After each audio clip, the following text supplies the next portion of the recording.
Hello friend. आज के इस वीडियो में हम लोग एमसीबी, एमसीसीबी, आइसोलेटर और एमपीसीबी के बीच में क्या डिफरेंस होता है उसके बारे में डिस्कशन करेंगे। ये चारों ही इलेक्ट्रिकल प्रोटेक्शन डिवाइस है और इनके बीच में क्या डिफरेंस है और इनको इलेक्ट्रिकल सर्किट में किस तरीके से यूज करना है, ये सारी चीजें हम लोग आज डिस्कस करेंगे। तो चलिए स्टार्ट करते हैं एमसीबी से। एमसीबी का फुल फॉर्म है मिनिएचर सर्किट ब्रेकर। ये एक बेसिक प्रोटेक्शन डिवाइस है जो फ्यूज वायर को रिप्लेस करता है। ये जनरली प्रोटेक्शन देता है हमको शॉर्ट सर्किट और ओवरलोड कंडीशन में, और इसका वर्किंग प्रिंसिपल इलेक्ट्रोमैकेनिकल कॉइल और बाईमेटेलिक स्ट्रिप पे होता है। इसके अंदर बाईमेटेलिक स्ट्रिप होता है जो ओवरलोड कंडीशन को सेंस करता है, और इसके अलावा electromechanical coil short circuit condition को सेंस करता है। किसी भी फॉल्ट कंडीशन में एमसीबी सर्किट को ट्रिप कर देता है और फॉल्ट क्लियर होने के बाद आप इसको फिर से रीयूज कर सकते हैं। मैक्सिमम करंट रेटिंग जो मार्केट में अवेलेबल है वो 125 एम्पियर है, और अलग अलग रेंज में एमसीबी आपको मार्केट में मिल जाएगा, like 2 ampere, 6 ampere, 16 ampere, 25 ampere. MCB का यूज रेसिडेंशियल, कॉमर्शियल और इंडस्ट्रियल एप्लीकेशन में किया जाता है, और एमसीबी के अलग अलग टाइप हैं, like B type, C type, D type, और इसका डिटेल में एक वीडियो मैंने बनाया हुआ है, वहां पे आप जाके एमसीबी के बारे में डिटेल में स्टडी कर सकते हैं। इसके अलावा एमसीबी का मैक्सिमम केए रेटिंग 10 केए है। 10 केए से मतलब हमारा ये है कि शॉर्ट सर्किट कंडीशन में जो मैक्सिमम फॉल्ट करंट एमसीबी झेल सकता है वो 10 केए तक है। अगर आपको प्रोटेक्शन 10 केए के अबव चाहिए तो उसके लिए आपको एमसीसीबी यूज करना पड़ेगा, एमसीबी में इसका ऑप्शन नहीं रहता है। चलिए अभी बात करते हैं एमसीसीबी के बारे में। एमसीसीबी का फुल फॉर्म है मोल्डेड केस सर्किट ब्रेकर। अभी यहाँ पर एमसीबी और एमसीसीबी में नाम में सिमिलरिटी है, दोनों ही सर्किट ब्रेकर है, बट फर्क इतना ही है कि एमसीसीबी हायर करंट रेटिंग के लिए भी यूज कर सकते हैं आप। इसका मैक्सिमम करंट रेटिंग 200 एम्पियर तक रहता है, और इसका वर्किंग प्रिंसिपल एमसीबी की तरह ही है, और इसमें शॉर्ट सर्किट ओवरलोड कंडीशन में प्रोटेक्शन मिलता है। डिफरेंस क्या है एमसीबी के कंपैरिजन में? तो एमसीसीबी आपको हायर करंट रेटिंग में मिल जाएगा, साथ ही साथ इसमें करंट रेटिंग एडजस्टमेंट करने के लिए एक नॉब दिया रहता है। सपोज कि आपका एमसीसीबी 200 एम्पियर का है और आप चाहते हैं कि वो 150 एम्पियर के लोड को प्रोटेक्शन प्रोवाइड करे, तो यहाँ पे आप लोड को एडजस्ट कर सकते हैं। तो इस तरीके से ये एमसीसीबी आपको 150 एम्पियर पे भी प्रोटेक्शन प्रोवाइड करेगा। ये फ्लेक्सिबिलिटी आपको एमसीबी में नहीं मिलेगा। इसके अलावा जैसे आप एमसीबी को रीयूज कर सकते थे, एमसीसीबी को भी रीयूज कर सकते हैं, और ये कॉमर्शियल, इंडस्ट्रियल और इलेक्ट्रिकल पैनल के प्रोटेक्शन के लिए सुटेबल है। लाइक आपका कोई बड़ा इलेक्ट्रिकल पैनल है तो उसमें main switch as a MCCB आप यूज कर सकते हैं। एमसीसीबी जनरली एलटी सिस्टम में यूज किया जाता है, हायर वोल्टेज में एमसीसीबी का यूज नहीं किया जाता है। वहां पे other circuit breaker like air break circuit breaker, vacuum circuit breaker, SF6 circuit breaker का यूज किया जाता है।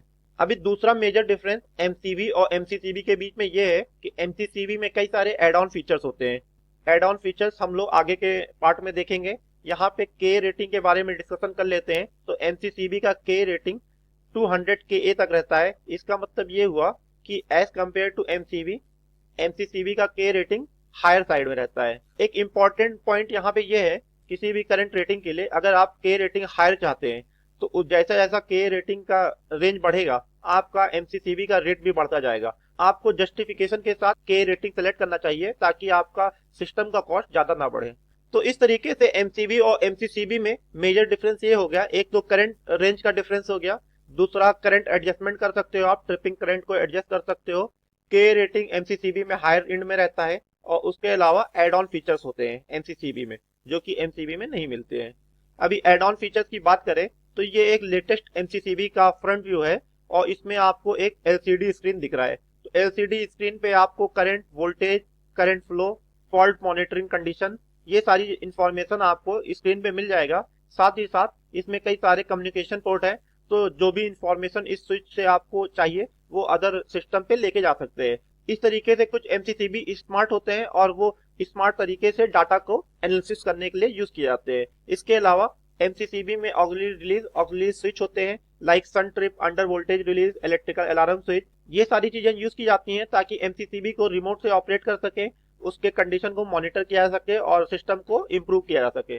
सन ट्रिप का मतलब ये है कि एक एडिशनल कॉइल एमसीसीबी से अटैच रहता है, और जब उसको एनर्जाइज हम लोग करते हैं तो वो एमसीसीबी को ट्रिप कर देता है। इस फंक्शन का यूज आप ऑटोमेटिक सिस्टम डिजाइन करने में कर सकते हो। इसी तरीके से लीवर को आप रोटरी स्विच की तरह भी यूज कर सकते हो। इसके लिए एक लीवर आता है, उसको अटैच करके आप इसको as a on off switch भी यूज कर सकते हैं। इसके अलावा यहाँ पे मोटराइज सिस्टम भी है कि आप ऑटोमेटिक इसको ऑन ऑफ कर सकते हैं। डाटा लॉगर का ऑप्शन होता है, डिस्प्ले है, एआई कंट्रोल है, मतलब आर्टिफिशियल इंटेलिजेंस कंट्रोलर।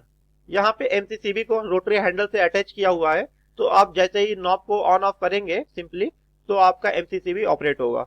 ये फीचर्स आप मशीन के इलेक्ट्रिकल पैनल में देख सकते हो, जहाँ पे एमसीसीबी डिन रेल पे माउंट रहता है और ये रोटरी स्विच पैनल के बाहर रहता है। इसको आप रोटेट करोगे तो आपका एमसीसीबी ऑन या ऑफ होगा। इसके बाद बात करते हैं आइसोलेटर मेन स्विच के बारे में। आइसोलेटर के नाम से ही पता चल रहा है कि ये सर्किट को आइसोलेट करने के काम आता है, बट इसका सिंबॉलिक डायग्राम जब आप देखोगे तो इसमें आपको पता चलेगा कि इसमें कोई भी प्रोटेक्शन नहीं है, बस ये एक नॉर्मल सा स्विच है जो सर्किट को ऑन या ऑफ करने के काम आता है। और इसका यूज हम लोग जनरली सर्किट को आइसोलेट करने के लिए करते हैं और इसको प्रेफर किया जाता है कि इसको नो लोड में आप ऑपरेट करें। ये अलग अलग रेटिंग में अवेलेबल है, like 10 ampere, 16 ampere, 20 ampere, 200 ampere, तो रेटिंग का कोई इशू नहीं है।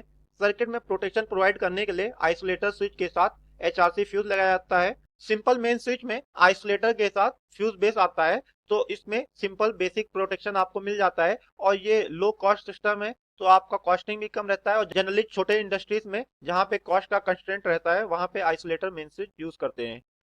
अभी यहाँ पे कुछ एग्जांपल है आइसोलेटर स्विच के। ये एक एयर ब्रेक आइसोलेटर स्विच है।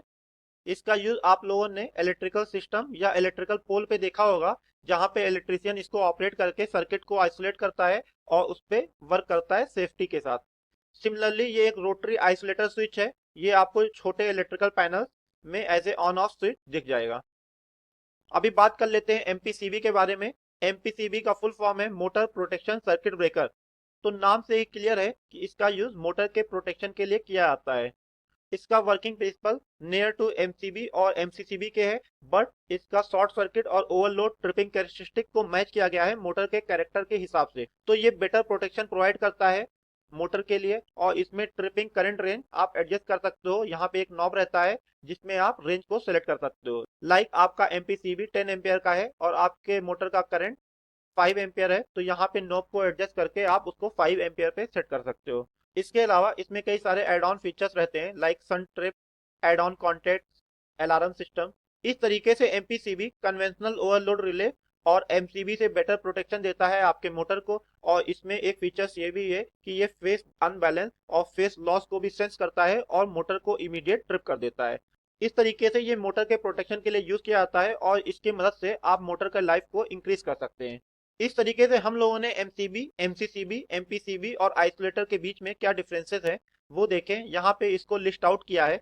MCB generally low current range के लिए यूज किया जाता है। Similarly MCCB higher current range के लिए यूज करते हैं। एमपीसीबी मोटर प्रोटेक्शन के लिए यूज किया जाता है और isolator as a general main switch हम लोग यूज करते हैं। एमसीबी का के रेटिंग कम रहता है, एमसीसीबी का के रेटिंग हायर एंड में रहता है।